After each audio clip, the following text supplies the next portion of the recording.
Most romance anime have the same problem. They drag out feelings for 20 episodes, throw in misunderstandings that could be solved in one conversation, and by the time the confession finally happens, you've already stopped caring. But 2026 has been quietly different. These 5 romance anime actually made people feel something real. Butterflies, warmth, moments you'll still be thinking about way after the credits roll. Even a Replica can fall in love starts with a question most romance anime never think to ask. A girl named Sunao can create a perfect replica of herself, someone to handle school, social interactions, all the parts of life she'd rather avoid. The replica's name is Nao, and at first, she's exactly that, just a substitute. But then Nao starts developing feelings of her own, and suddenly the whole story shifts, because now the question isn't who she falls in love with, it's whether someone created to replace another person even deserves to have their own heart.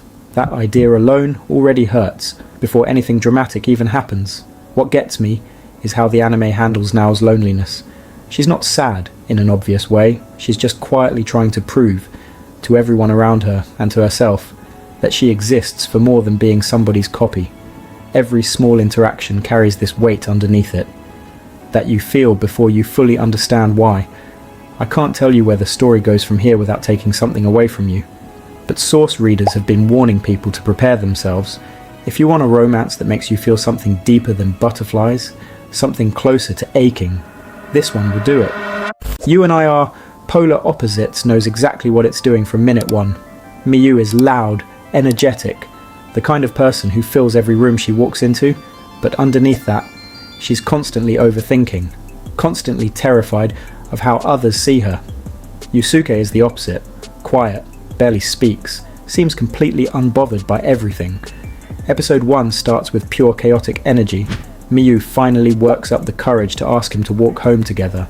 She's rambling, filling every second of silence, doing everything she can to seem casual. Then their hands accidentally brush. She gets embarrassed, and then he gently grabs her hand. That's it. That's the moment.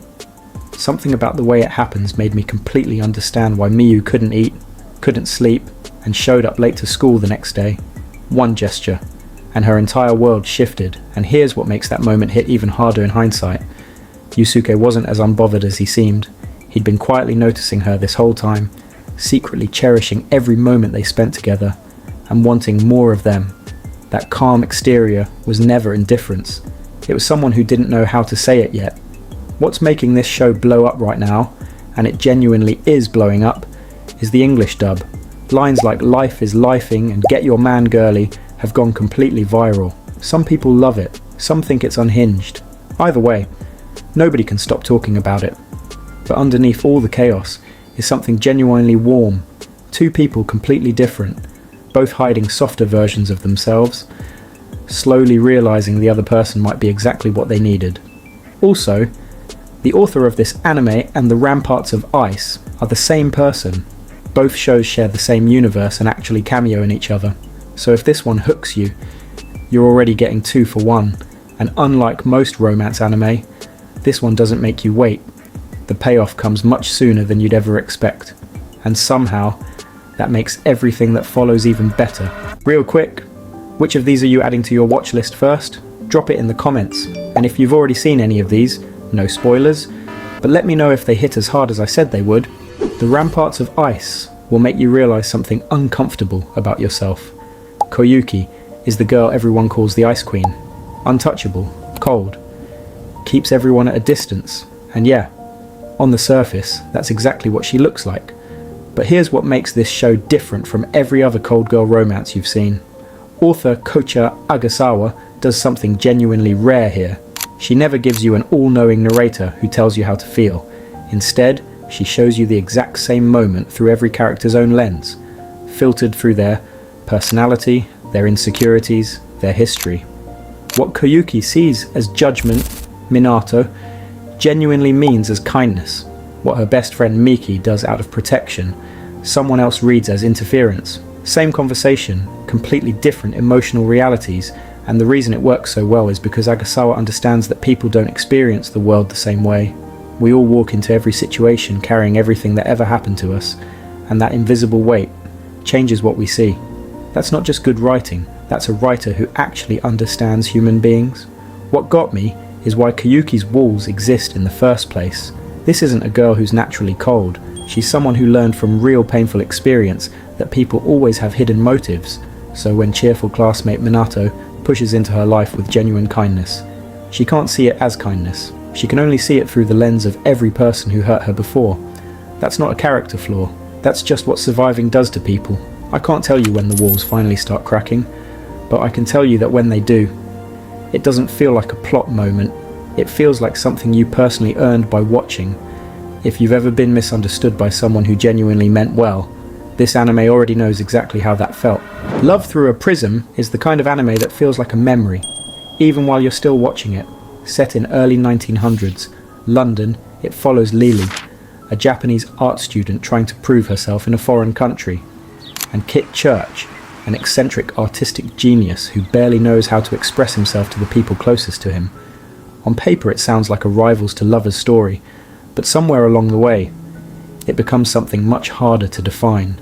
What surprised me most is how people online kept describing this show with the same exact word, nostalgic, not because it reminds them of another anime, but because the whole series feels like looking back at something beautiful.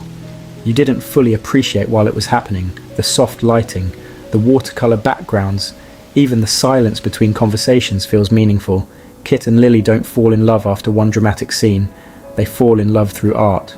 He starts bringing her into his world slowly, drawing with her, dancing with her, taking her to places that clearly matter to him, but he almost never explains what any of it means emotionally. He communicates entirely through actions, and Lily spends the whole series trying to understand what those actions mean. That gap between them, so close, but never quite translating, is what makes their relationship feel frustratingly real. There were moments I genuinely wanted to scream at the screen, because both of them clearly felt everything, they just couldn't reach each other yet. And then the war arc happens, and that's when you realise this story was never really just about romance. There's a moment toward the end, I won't explain the full context, but the colours of the anime literally change, and when they come back, they don't come back for the reason you'd expect. That single detail reframes everything you watched before it. I sat with it for a while after. I can't tell you more than that without taking something away from you. If you want a romance that feels less like a love story, and more like the experience of becoming someone, this is it. Agents of the Four Seasons opens with a piece of world building so quietly poetic that I had to pause and just sit with it for a second. In this world, seasons don't happen naturally. Long ago, there was only winter, and winter existed alone for so long, the loneliness became unbearable. So winter split apart a piece of its own existence to create spring, then summer, then autumn. And instead of controlling the world directly, these gods entrusted humans with carrying the seasons themselves. Those humans became the agents of the Four Seasons. That concept alone tells you exactly what kind of story this is going to be. The anime begins with the return of Hinagaku, the agent of spring, after years of being missing, and during her absence, spring itself vanished from the world, flowers stopped blooming, warmth disappeared. An entire season became nothing more than a memory. Here's what makes this show hit differently though. Emotions aren't just symbolic here, they physically shape the world. When someone suffers, the world suffers with them. And when Hinagaku returns, you can literally feel hope coming back into the atmosphere frame by frame. There's this quiet melancholy running underneath every single scene. Even the calm moments feel heavy in a beautiful way, like the story is carrying invisible weight.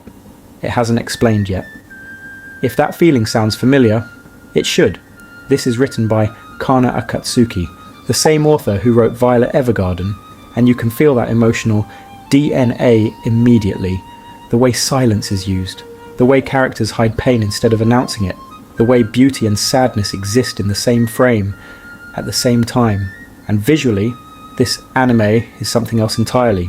Every frame feels painted rather than animated, which makes sense because the studio behind it is Wit Studio, the same studio behind Attack on Titan's early seasons and Vinland Saga. That level of craft shows in every single scene. Episode 1 doesn't reveal everything, it keeps hinting. Why was spring specifically targeted? What really happened during Hinagaku's disappearance? What happens to humanity when nature itself becomes unstable? It wants you to keep asking questions.